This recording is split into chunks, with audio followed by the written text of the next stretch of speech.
Episode 210 10 years ago 10 साल पहले।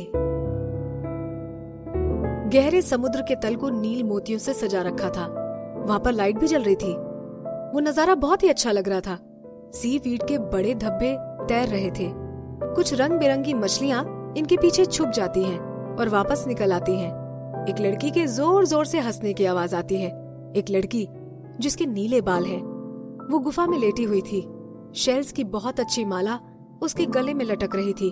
उसे बहुत कम पाए जाने वाले सीवुड के सिले हुए कपड़े पहन रखे थे। वो उसकी सुंदर बॉडी पर सिल्क की तरह लग रहे थे। उसने समुद्र की परी की तरह कपड़े पहन रखे थे। फिर भी कोई भी उसकी तारीफ नहीं कर रहा था। वो बाहर की दुनिया देखती है और एक ना दिखाई देने वाली फिल्म को, जो कि गुफा के किनारे पर थी, उसे पोक करती है। बाहर समुद्र का पानी था, लेकिन उस फिल्म में हवा थी।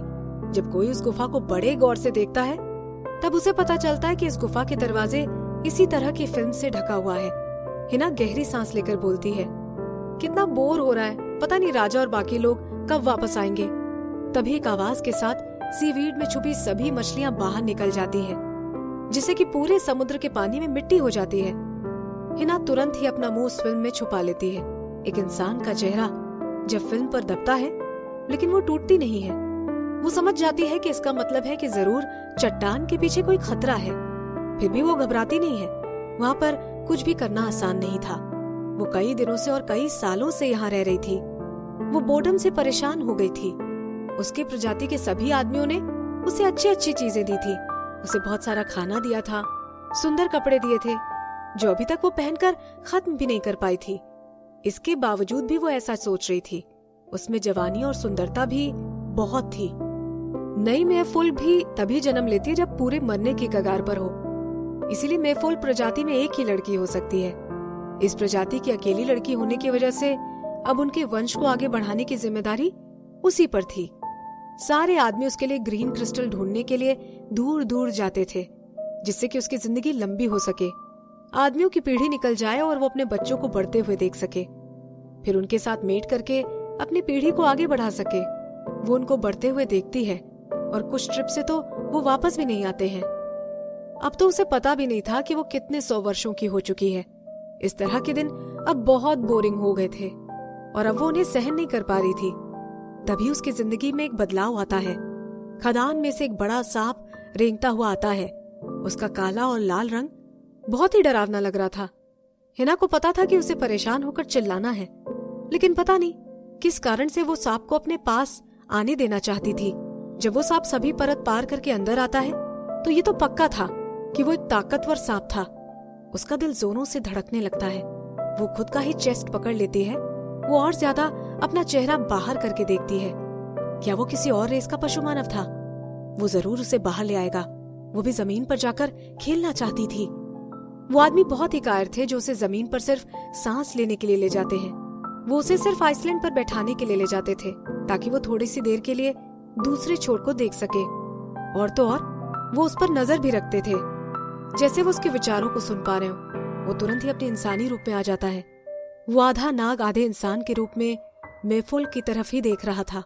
उसके लाल बाल पानी में तैर रहे थे। हिना उसके लाल बालों से आकर्षित हो रही थी। वैसे उसकी पूंछ बहुत लंबी थी और उसके स्केल्स भी बहुत बड़े थे। उसके पेट पर बने सफेद धब्बे शेल की तरह ही लग रहे थे। वो ऐसी थी जो मछलियों की पूंछ पर ध्यान देती थी। उसे इस नाग की पूंछ बहुत ही गंदी लग रही थी। नागाल उस लड़की को गुफा में देखता है और उसकी तरफ तैरते हुए जाता है। हिना बहुत मेहनत करके भी जिस फिल्म को नहीं तोड़ पा रही थी, वो उसे एक उंगली से ही तोड़ देता है। हिना चिल्लाकर एक कदम पीछे हो जाती है और फिर नीचे गिर जाती है।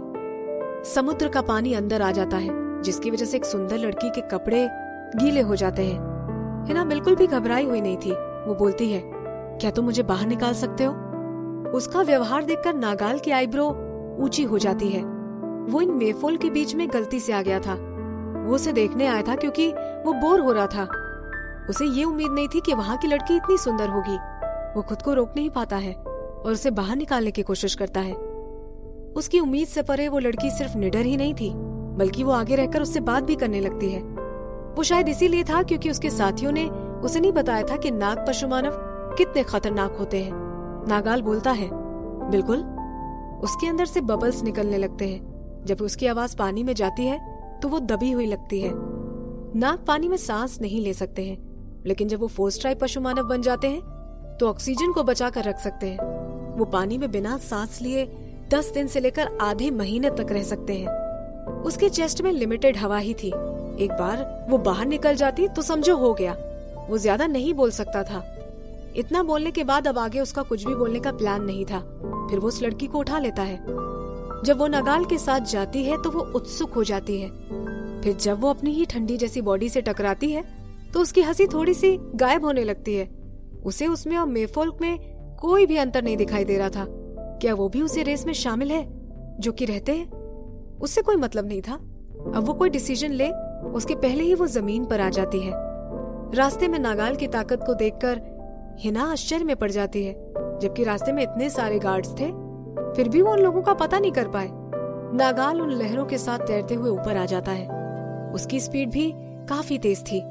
जब हिना अपनी सांस नहीं रोक पाती है तभी वो लोग बाहर पहुंच जाते हैं। बाहर की रोशनी की किरण अंदर की किरणों से ज्यादा तेज थी। जब वो बाहर पहुंचती है तो उसकी आंखें तिरछी हो जाती हैं, लेकिन उससे हिना की खुशी पर कोई फर्क नहीं पड़ता है। हिना बोलती है, मैंने सांस लेकर देखा, ये हवा गर्म है। हिना आंखें बंद कर लेती है। उसकी आवाज में रौब दिखाई दे रहा था। जल्दी से मुझे किनारे पर ले जाओ, मैं जमीन को देखना चाहती हूँ। नागाल उसे पहले से अच्छे से देखता है और फिर बिना कुछ बोले किनारे की तरफ जाने लगता है। धीरे धीरे हिना की आंखों को उस रोशनी की आदत हो जाती है। अब वो अपनी आंखों पर हाथों को रखकर खोल सकती थी। फिर जब वो लोग किनारे के करीब पहुंच जाते हैं, उसे लगता है कि समुद्र का पानी गर्म हो गया था। उसको देखकर निया बहुत सरप्राइज हो जाती है।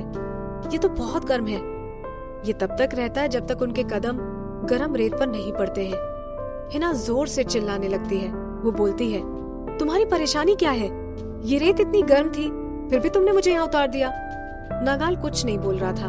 वो बस उस मेफोल्क फीमेल को चुपचाप देख रहा था। फिर वो बहुत बड़े नीले समुद्र को देखता है और उसे बोलता है, मैं तुम्हें वापस भेज दूंगा। समुद्र में जो उसकी आवाज आ रही थी ये उससे बिल्कुल अलग लग रही थी। वैसे अब हिना को भी उसकी आवाज में थोड़ा कड़कपन लग रहा था। फिर हिना जब चारों तरफ हरियाली को देखती है तो वहां जाने लगती है। वो धीरे से नाग पशु मानव का हाथ पकड़ लेती है। फिर सिसकते हुए बोलती है, तुम मुझे छोड़ दोगे? लेकिन मैंने वो जानबूझकर नहीं किया था। वो रेत इतनी गर्म थी और मैं डर गई थी, इसीलिए गुस्सा हो गई थी। मैं आगे से ऐसा नहीं करूंगी। नागाल उसे देखने के लिए अपना सर घुमाता है। उसकी आंखों में शक दिखाई देता है। उस फीमेल मेफोल्क के कपड़े बहुत अच्छे लगते हैं, नहीं तो वो उसे बाहर नहीं लेकर आता। वैसे उसे हिना का चरित्र पसंद नहीं आया था। पहले जब वो ज्यादा ही बोल रही थी, वो भविष्य में इतने शोर में नहीं रह सकता है। उसे नहीं पता था कि 10 साल बाद वो इस औरत से भी ज्यादा शोर वाली जगह पर रह रहा होगा और जहां पर वो आजादी से रह भी नहीं सकता होगा।